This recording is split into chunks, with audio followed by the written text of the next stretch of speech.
for segment 3 with Ed and brushes.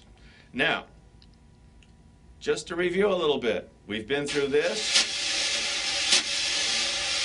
we've been through this, and if you haven't been through the first 2 segments, for heaven's sakes, don't start with segment 3 because you're not going to know what the heck's going on. So if you haven't seen 1 and 2, find them, go back and watch them. All right? So 1 dealt with the right hand, 2 dealt with the left hand, and putting the hands together then in the basic quarter note pulse, or the basic quarter note pattern. Remember, you move, rather you sound how you move. So if you're moving in a flowing fashion, your time is going to sound flowing. If you move in a jerky fashion, we know what that sounds like. So this is what you strive for. Go for the sound. You've got the sound, the motion's right. All right, so starting segment 3 with a completed quarter note pattern. And it's really essential, it's crucial that you learn this because it's the foundation for all the other patterns that I'll show you. All right? Now, what this pattern is good for, besides just getting the flow happening in the arms and wrists and fingers, is that it also serves as a pattern for playing a basic standard ride pattern, repetitive ride pattern, like this. I'll break it down for you. The right hand changes now. You folks who've been out in the country and skipped rocks on the pond will pick up on this real fast, because what I'm going to do is I'm going to skip in a skip beat, literally. Just like when you toss a flat rock across the water to make it skip. And what I'm going to do is like this. I'm going to start with 1 and 3, 3, 1. Again, close to the hoop when I make the shading, because I want that high, clear sound. Now here we go. 1, a 3, a 2.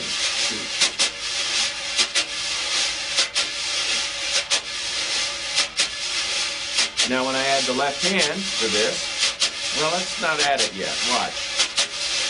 Remember how we talked about the ring of the brush coming out of the palm of the hand? Well, you see it doing that?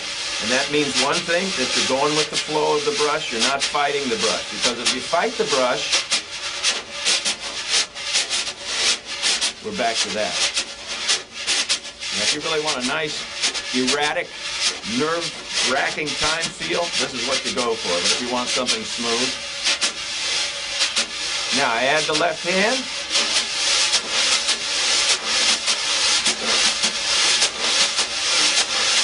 Sounds pretty good, huh?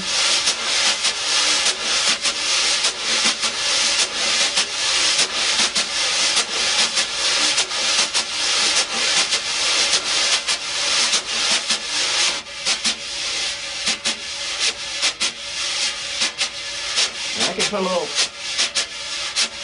in there if I want.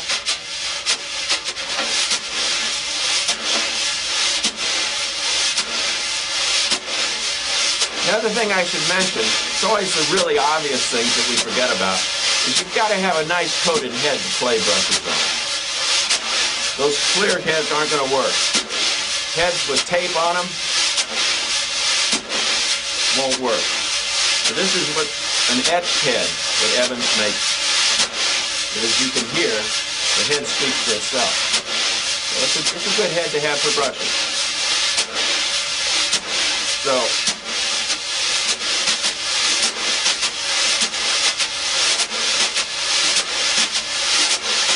all right, now, the practical application of this pattern, this technique, is for really playing fast. There are all sorts of different ways of playing fast, obviously. But again, we often are limited by that, what we talked about in the first segment, where the left hand does all the sustaining and the right hand does all the accenting. So you'll have a fast pattern like 1, 2, 1, 2, 3, 4. Which is okay. Sounds like a 2-beat. It sounds like a gallop. And if that's the kind of feel you want, that's fine. But with this technique that I've just shown you in this our 3rd episode, I can take this idea, and when I speed it up,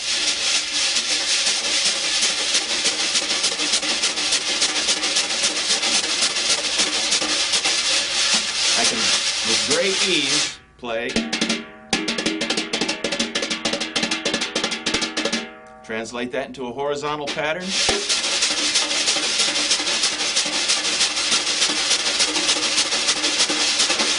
Now what usually happens is I hate to leave you with this, but I'm going to, because this is what you're going to try to do before you can do this. I know, because that's what I did. So please be able to do it slowly first, and then the same thing happens with the brush strokes as happens with stick strokes. The faster you play, the shorter the strokes.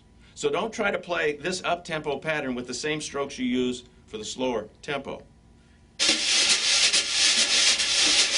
And watch where the strokes go.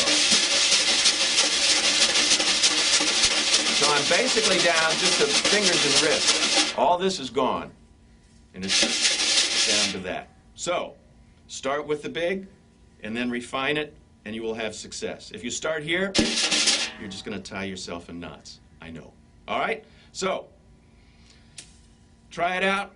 Get it under your belt or under your brushes, as the case may be. And next segment, segment 4, we'll talk about some other patterns based upon the idea of both hands, both sustaining and accenting. See you soon. Thanks.